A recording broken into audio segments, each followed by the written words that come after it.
বছরখানেক ধরে প্রায়ই সামাজিক মাধ্যমে উঠে আসে বচ্চন পরিবারের টানাপোড়েন সম্পর্কিত নানা জল্পনা।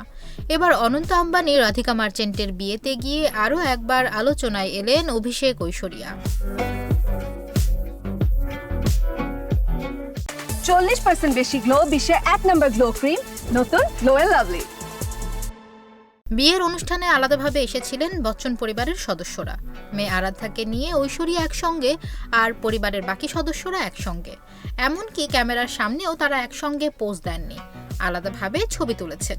তখন ঐশ্বরিয়া ও তার মেয়ের পাশে দেখা যায়নি অভিষেক কিংবা বচ্চন পরিবারের অন্যদের। এরপরই প্রশ্ন ওঠে, তাহলে কি সত্যি বচ্চন পরিবারে ভাঙনের সম্ভাবনা? এমন জল্পনা যখন তুঙ্গে, তখন আবারও প্রকাশ্যে এলো ঐশ্বরিয়া অভিষেকের আরও কিছু ছবি ও ভিডিও। এতে রীতিমতো অবাক ভক্তরা।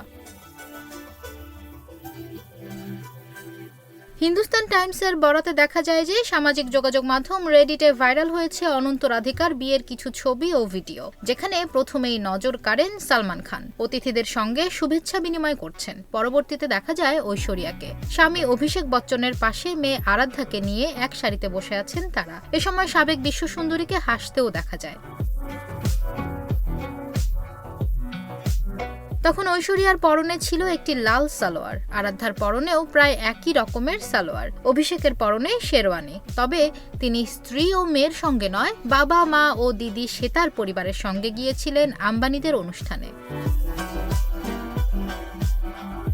পরদিনও আম্বানির বাড়িতে মেয়েকে নিয়ে একাই গিয়েছিলেন ঐশ্বরিয়া। এতেই দুজনের আলাদা থাকার জল্পনা নতুন করে মাথাচাড়া দিয়ে ওঠে। কিন্তু সামাজিক মাধ্যমে ছড়িয়ে পড়া নতুন ছবি ও ভিডিওতে দেখা যাচ্ছে অ্যাশ দিব্যি তার স্বামীর পাশে বসে রয়েছেন, সঙ্গে আরাধ্যাও রয়েছেন।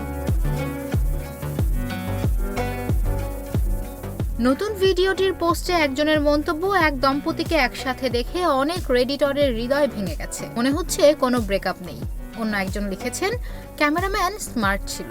প্রসঙ্গত 2007 সালে বিয়ে করেন অভিষেক ঐশ্বরিয়া। এর 4 বছর পর এই তারকা দম্পতির কোল আলো করে জন্ম নেয় আরাধ্যা। শোনা যায় বিয়ের কিছুদিন পর থেকেই নাকি শাশুড়ি জয়া বচ্চনের সঙ্গে ঐশ্বরিয়ার বনিবনা নেই। এমনকি ননদ শ্বেতা বচ্চনের সঙ্গেও অভিনেত্রীর দূরত্ব রয়েছে। তবে বচ্চন পরিবারে ভাঙনের জল্পনা জোরালো হয় গত বছরের দিওয়ালির পর।